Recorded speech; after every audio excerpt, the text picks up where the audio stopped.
Well, you know when the coffee's being sipped, that you're in for one of these rambling stream of conscious kind of videos. And I've already tried to start and stop this with this whole recording, and I'm just going to record and not stop. And I want to right now because there's a truck beeping outside of my window, and I'm not going to do it. This is going to be the take, and then we're sticking with it. I take this video as like a weekend bonus video, okay? And I did one of these rambling kind of videos a couple videos ago, and it's some reason it ended up doing very well. And welcome everybody. Thank you. And let me premise this by saying, please do not take this channel seriously. I'm just having some fun here, and I'm reading through the comments, as I often do, and they're very, very nice, and I know I should do the little likey-like thing, and I should respond and all that stuff. Maybe I will someday. I don't know if that's my style or not. I like being a little bit mysterious. But I always do read the comments, and they're very nice. However, I'm reading through the comments of the rambling about the hellscape that is the Miami Heat video, and I get all the way down to the bottom. And there's a comment I see from Captive Sojourner. And he said, so basically, you're a bandwagon fan. And I said, oh, how dare you, good sir? How dare you?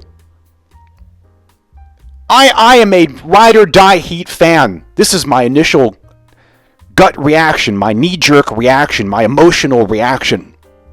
Please don't take any of this seriously. I'm just kidding around. But I did have, dare I say, a little bit of like an existential crisis here, because there absolutely was a time where I could have definitely been considered a bandwagon Miami Heat fan. Now, we'll get to that. I'll explain that. We'll do a little bit of a story time. But my initial reaction was, my God, you're talking to somebody who owns a Terry Rozier t-shirt.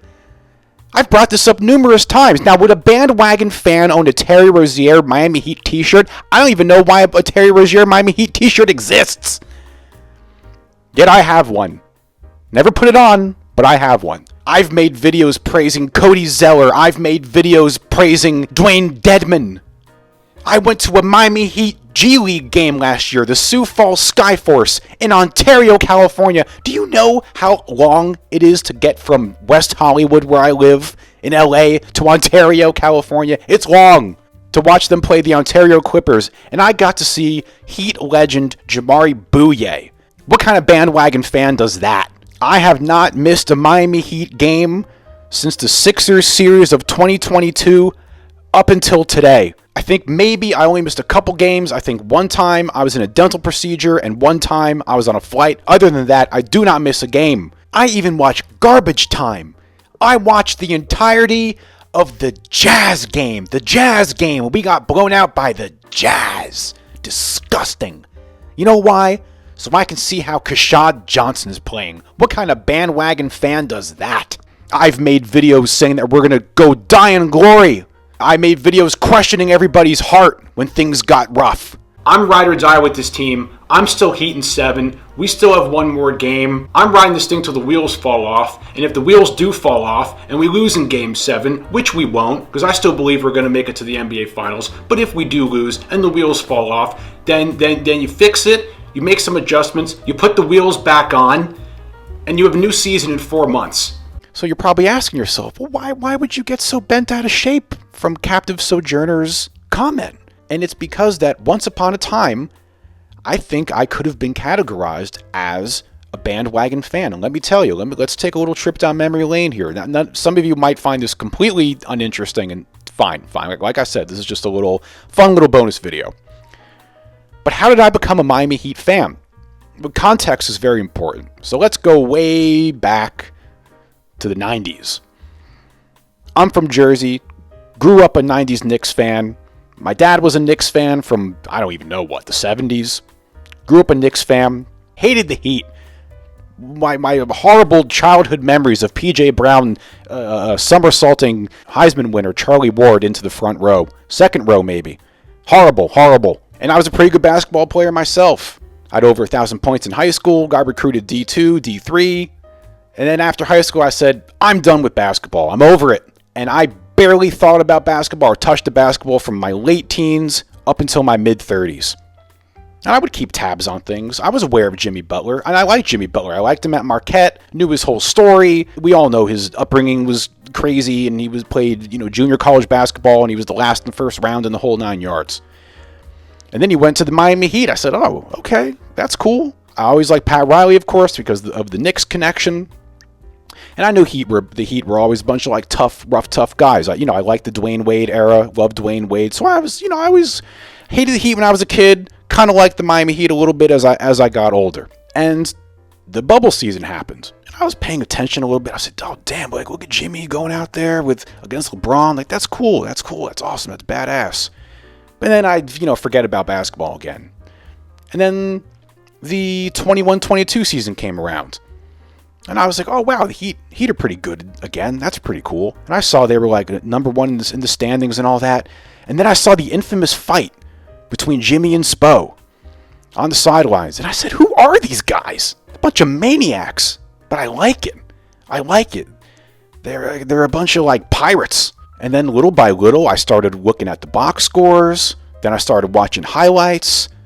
Then all of a sudden, it's the 2022 playoffs, and I'm hooked. I'm watching every single game. And then the next season starts, I'm all in. I'm watching every single game. I don't miss a game. And as horrible as that regular season was, I believed in that team. So if I jumped off that bandwagon in the 2022-2023 season and say I went back to become a Knicks fan again, then I would have considered myself a bandwagon fan. But I never jumped off the bandwagon. I'm still on the bandwagon, baby. And there were times where I did indeed struggle with this. And I thought to myself, God, am I a bandwagon fan? Because I did become a Miami Heat fan when it was kind of a convenient time to be a Miami Heat fan. They were the number one seed in the whole 9 yards in that 2022 playoffs. But they always had that underdog thing about them. And they were this kind of like island of misfit toys and rejects and all that. And the D2 and D3 guys and undrafted guys and G League guys, and I loved all that. I loved that Jimmy was going out there with guys like Max and Gabe and Caleb and Duncan and all those guys, Haywood, and beating really, really good teams. And I remember in that 23 playoffs, every single series, those goofballs on ESPN would hate on the Heat and underestimate the Heat, and every single time, whether it was the play-in games or the Bucks series or the Knicks series or that Celtics series, every single time everyone favored anyone but the Miami Heat. And I remember that famous, the Celtics and Heat series where ESPN had the Celtics at a 97% chance. So, in conclusion, yes, I think once upon a time I could have been considered a bandwagon fan. But since I've never jumped off the bandwagon, and I've been ride or die ever since, I think I've earned my stripes. I just am saying, to a captive sojourner over here, my dear friend, that, I love the Heat still, but I just want to make some other videos. Really, this whole video is just to avoid talking about the Cavs game. That's really what this is all about. And why on earth we didn't see the lineup that we wanted to see. And what the hell's going on with Terry Rozier. And congratulations to Tyler Hero. I did predict going into last season that he would be an all-star, so I was only 1 year off. You ready for this prediction? Jamie Jaquez is going to make an all-rookie first or second team. Tyler Hero and Bam Adebayo are going to make the all-star team. And I think that's it. I might not even post this video. Maybe I will. I'll edit it together, and if I think it's worth posting, I'll post it.